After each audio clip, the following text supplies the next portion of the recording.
ఓ shut, అప్పుడే అయిపోయింది. అయ్యో నెక్స్ట్ ఏం జరుగుతుందో ఒకటే టెన్షన్ ఉంది. ఏమి ఇంత టెన్షన్ పడుతున్నావు? ఏమి ఏం లేదన్నా, ఇప్పుడైతే హాఫ్ డే లీవ్ టీజర్ చూసాను. ఫస్ట్ ఏమో రొమాన్స్ చూపించారు, దాని తర్వాత రక్తపాతం చూపించారు, క్లైమాక్స్ అందరూ చచ్చిపోయారు.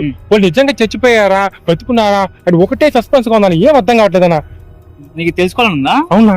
సరే ఉండు, మా హీరోయిన్ హారిక అని పిలుస్తా. హీరోయిన్ రామా. మేడం మేడం మీరు హాఫ్ డే మూవీలో యాడ్ చేశారు కదా మేడం. మేడం మీరైనా చెప్పండి మేడం, క్లైమాక్స్ మీరు చనిపోయారా బతుకున్నారా మేడం? అది చెప్పను, మా మూవీలో యాక్ట్ చేసింది సునంద చెప్తాడు. మేడం మీరు కూడా ఇచ్చారు మేడం. మేడం మీరైనా చెప్పండి మేడం, క్లైమాక్స్ లో మీరు చనిపోయారా బతికారా? చనిపోయారా బతికారా అనేది నీకు తెలియాలా?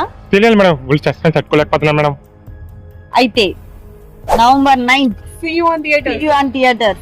మేడం ఇంత స్టోరీని ఎవరు మేడం డైరెక్షన్ చేసింది? కార్తీక్ ఏకాక్ష. మీ పేరు bro? Sri. Thank you so much bro, Siri bro. మా కోసం సపోర్ట్ చేస్తున్నందుకు and research rats and team వాళ్ళందరికీ మేము కృతజ్ఞత తెలుపుకుంటున్నాం. Thank you so much bro. మేము తిరుపతి వాళ్ళం, మాకు మీరు సపోర్ట్ చేస్తూనే ఉండాలి. మేము ఇంకా మంచి మంచి మూవీలు తీసి మీ ముందర మేము వస్తాం. మాకు మీరు సపోర్ట్ చేస్తూనే ఉండాలి bro. Thank you so much bro. Bro ఒక డౌట్ బ్రో, ఇప్పుడు మేము టికెట్స్ ఎలా బుక్ చేసుకోవాలి? నీకు ఆ డౌట్ ఉందా? అవును బ్రో. సరే నీకు ఆ డౌట్ ఉందంటే నీకెందుకు ఆడియన్స్ గురించి చెప్పేద్దాం.